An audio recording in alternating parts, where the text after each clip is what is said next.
Hello guys and gals, me Mudahar, and welcome to a video that I really am surprised to be making today, but not really at the same time. So I had to take down a video about Atlus and emulation, and frankly I was showing myself emulating their Persona 5 on my RPCS3 running on my computer, and as of about, you could say, a day ago, Atlus sent out a statement about emulation, and I'm going to read it in front of you real quickly.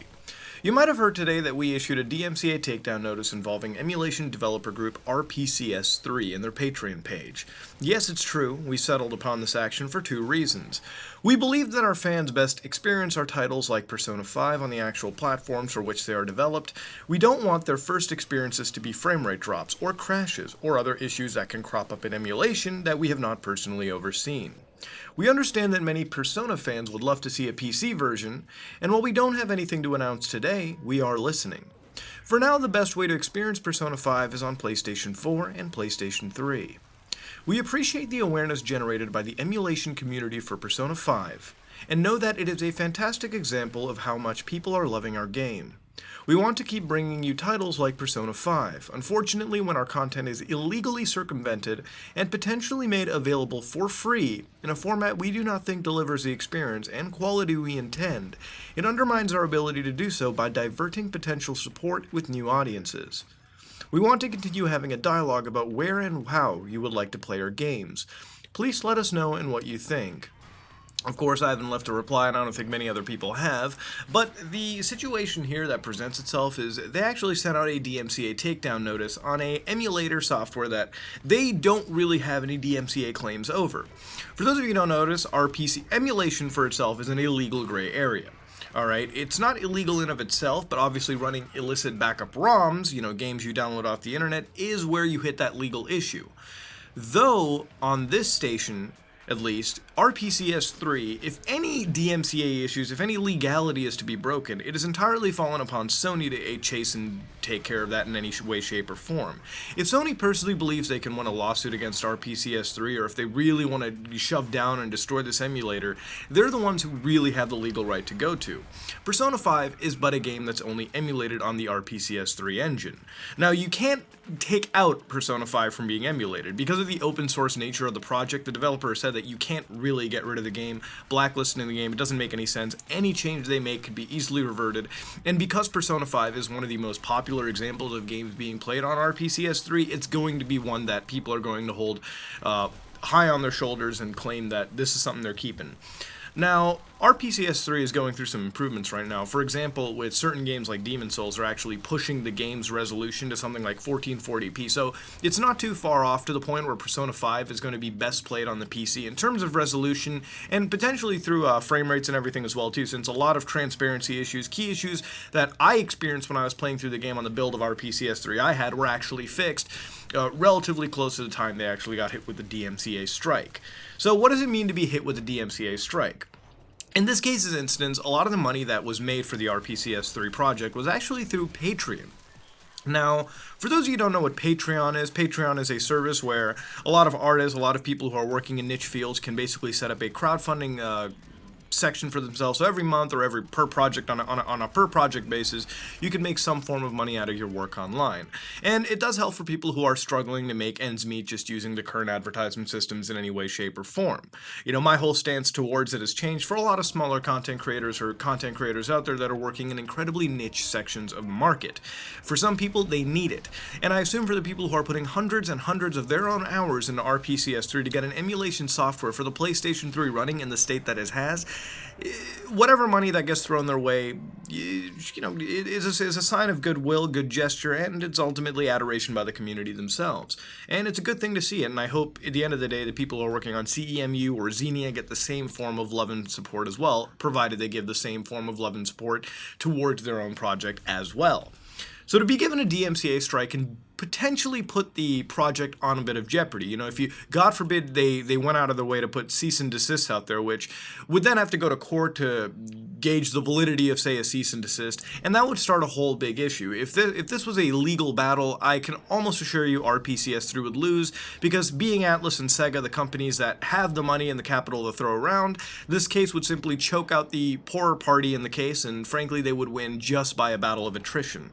So the DMCA strikes, the DMCA claims were given, and RPCS3, I'm pretty sure, is trying to get rid of any YouTube material they have right now, focusing on Persona 5. Basically, the issue has been resolved to the point where RPCS3 has said that if we get rid of any mentionings of Persona 5, then at that point, the entire battle sort of goes down on itself. Basically, by keeping this game out of the mouths of their channels, then it ultimately prevents piracy in some way, shape, or form. People don't care.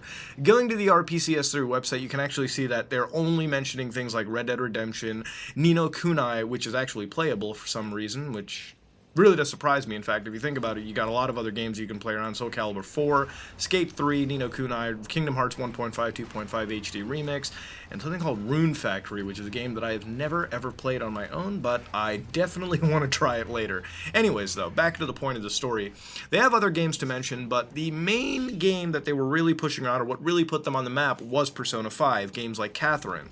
And because now those are gone, they have to focus on any other game to really throw out. They don't support piracy, they don't support anything like that, but to me, Atlus's points kind of get to me personally. I'm a huge supporter of things like emulation. I love emulating because at one point, we're going to lose our PS4s, we're going to lose our PS3s. These are not those bulky, long-lasting systems that we're led to believe.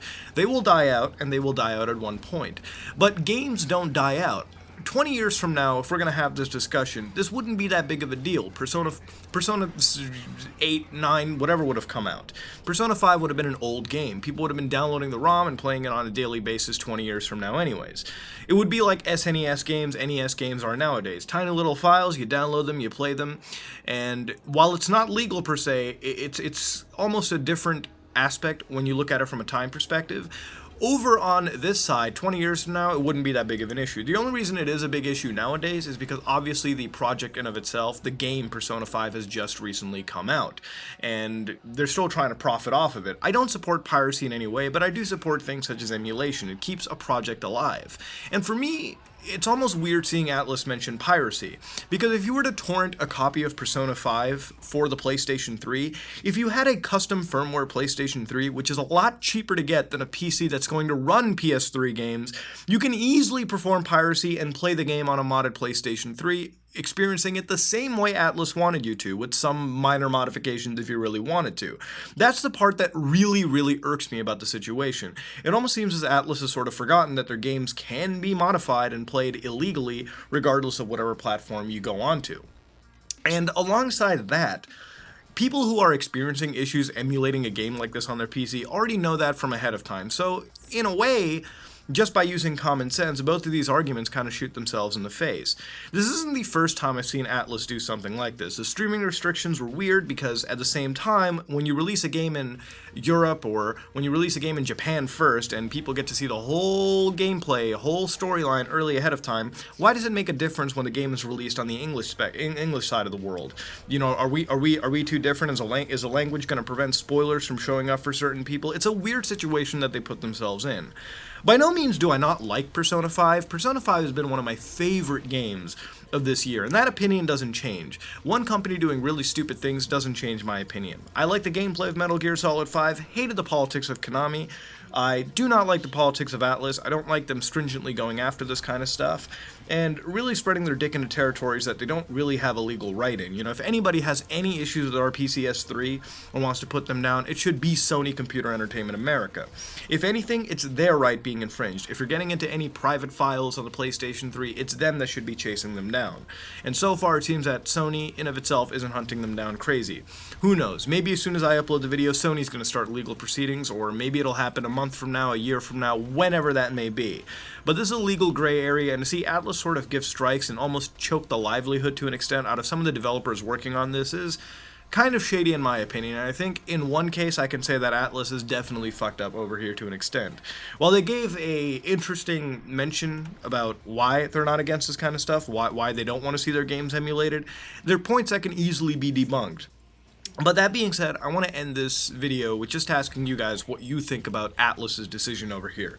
Emulation is emulation. I've asked your opinion on it a bunch of times, and it's been fun reading that, but I want to read what you guys think about Atlus. Don't hate the game that they made. The game is fine. The game is definitely great. It's like me hating Sega for doing the similar thing on Yakuza, even though Yakuza is a great game in of itself. But for Atlus to be doing this, I really want to know what you guys think about these awful company politics, and frankly, what it makes you think about the company and just behind it. Is it making you affect your choice of the game? Is it making you affect what you think about Persona 5? Don't let it. Persona 5 is a good game. It's just Atlus behind it has some really weird situations with streaming and emulating. That being said, this is me, Mutahara, and I am out.